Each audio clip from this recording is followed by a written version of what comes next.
కొట్టాలి అడుతూ ఆడాలి రవ్వాడా. గుడ్ మార్నింగ్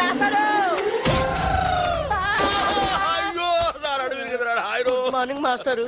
గుడ్ మార్నింగ్ అంటారా? గుడ్ మార్నింగ్ చెప్పే గుద్దని మాస్టర్. సరే అసలు ఎవరికైనా ఎదురుకుండా వస్తూ నమస్కారం పెట్టాలనిపిస్తుంది, ఎనకుండా వస్తూ కూడా గుడ్ మార్నింగ్ చెప్పాలని ఎందుకు అనిపించదురా మాస్టర్? అదేంటో మిమ్మల్ని ముందు నేను చూసినా వెనక నేను చూసినా దండం పెట్టాలనిపిస్తుంది. ఆ రోజు మీరే కదండి ముందు నుంచి రావచ్చు వెనక నుంచి రా అన్నారు. అలా అన్నారా? నేను మీరే అరే నువ్వు గుద్దురికి నా నడువు విరిగిపోయి నేను పాఠం చెప్పడానికి కూడా పనికి రాకుండా పోయేలా ఉన్నాను. నడుము విరిగిపోవడానికి పాఠం చెప్పలేకపోవడానికి లింక్ ఏంటి మాస్టర్? ఆ లింక్ నీకు అర్థం కాదు కానీ, అరే ఈసారి సైకిల్ మీద నాకు ఎదురుకుండా వచ్చినా వెనక నుంచి వచ్చినా నిన్ను చంపేస్తాను. నీకు అంతగా నమస్కారం చేయాలనిపిస్తే పక్క నుంచి వచ్చి సైకిల్ స్టాండ్ వేసి ఎదురుగా వచ్చి నమస్కారం పెట్టి వెంటనే సైకిల్ తీసుకుని వెళ్ళిపోతావు కదా. వెళ్ళిపోతావు పోను పోరా లేరా పోరా నా కళ్ళ మీద వచ్చి పోరా. నువ్వు నడువు నిజంగా ఇరిగింది లాగుంది. అమ్మో ఇదిగో మనుషులు కనపడలేదా? వెళ్ళిపోడు. ఎవరో స్టూడెంట్ అనుకున్నాను. ఏంటి ఫ్రెష్ గా పడ్డారా? లేదయ్యా మొన్న పడింది, ఇంతవరకు లేవరా. నువ్వు లేపితే లేద్దాం అనుకుంటున్నా.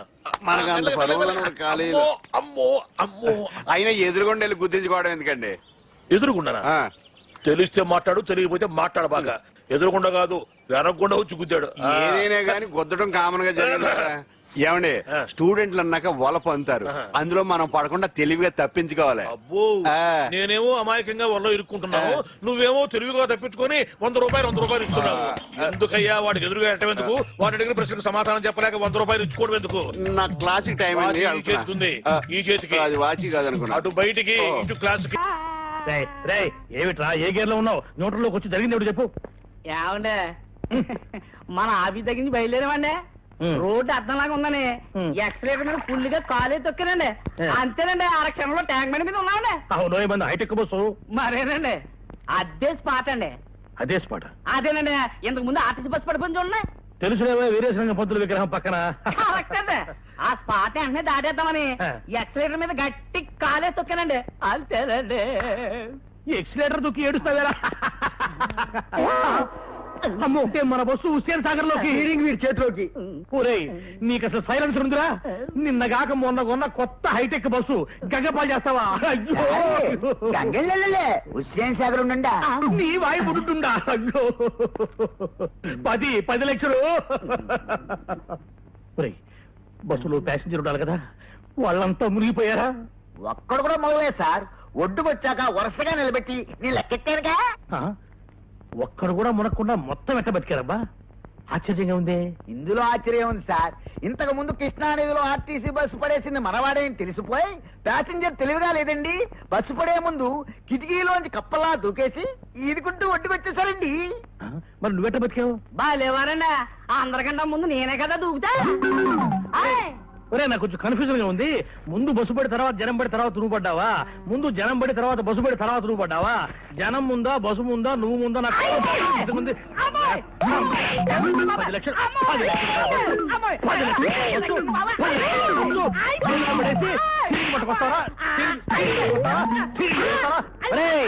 నేను ఇప్పుడు స్పాట్ డిస్మిస్ చేసేస్తున్నాను. పో వెళ్ళిపోయి ఇక్కడి నుంచి.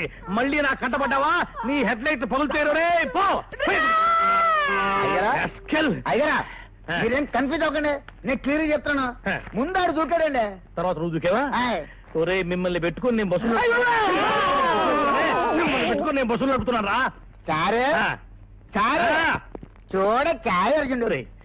నా హైటెక్ బస్సు హుసేన్ సాగర్ లో పుడుచుండా, నువ్వేమో టీ పుడుచుండా, చాయ్ పుడుచుండా. నమస్కారం సార్. రావయ్యా వెబ్సైట్ వెంకటేశ్వరరావు, ఎలా ఉన్నావు?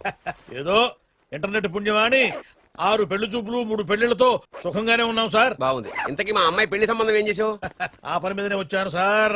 ఇదిగో అదిరిపోయే అబ్బాయిని ఈ ల్యాప్టాప్ లో ఫీడ్ చేసుకొచ్చాను. మీరు ఒకసారి చూసుకోండి, నచ్చితే ఓకే, మిగతా వివరాలు ఈమెయిల్ పంపించేస్తా. సరే కానీ అదేమిటి ఏం ముందు చూస్తున్నావు? ఇది మామూలు ఏనుగు సార్, కాళహస్తిలో ఉన్న మొగ ఏనుగు. దీనికి కంచిలో ఉన్న ఆడ ఏనుగుతో సంబంధం నేనే సెట్ చేశా. అంటే నువ్వు మనుషులకే కాకుండా జంతువులకు కూడా? నాకు జంతువులకు మనుషులకు పెద్ద తేడా. దాని కూడా మనకెందుకు కానీ కోటీశ్వరుడు సంబంధం ఏమన్నా ఏం చేసావు? తెచ్చాను సార్. కుర్రాడు సూపర్ ఎడ్యుకేషన్, సూపర్ ఫెలో, గొప్ప సంపద, ఒక్కడే కొడుకు.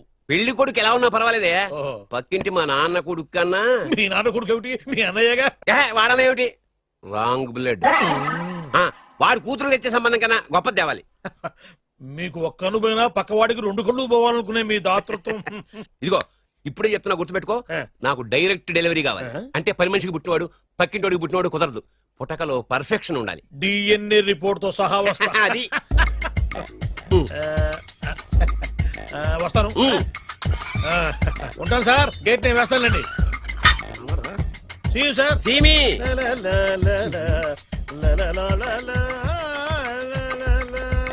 ఏమయ్యా వెబ్సైట్ ఇక్కడ ఓ మీరా, గేటు ముందు నుంచుంటే వాచ్మెన్ అనుకున్నాను. నమస్కారం sir. What do you want? Want కాదురా ఎదుగు సార్. ఏరా, నా దగ్గర బోళ్ళంత డబ్బు గుంచి ఆ. వాడికేమో ఐఏఎస్ అల్లుని నాకేమో ఐఎస్ఐ అల్లుని తెద్దాం అనుకుంటున్నావా? అదంతా నిజమనుకుంటున్నాను సార్. మరి? ఉత్తుత్రే దగ్గర రండి. వాడికే దిక్కుమాలిన సంబంధం తీసుకొచ్చి మీకు సూపర్ అల్లుడు తీసుకొస్తా. మాట తప్పావో నాలుగు కోస్తా. నాకెందుకు తెలుసు సార్ మీ సంగతి. ఎన్ని నారికలు కోశారు. మీరు నిశ్చింతగా ఉండండి. మీకు తెచ్చే సంబంధం చూసి మీ తమ్ముడు కంట్రోల్ ఎవర్ టాంగ్.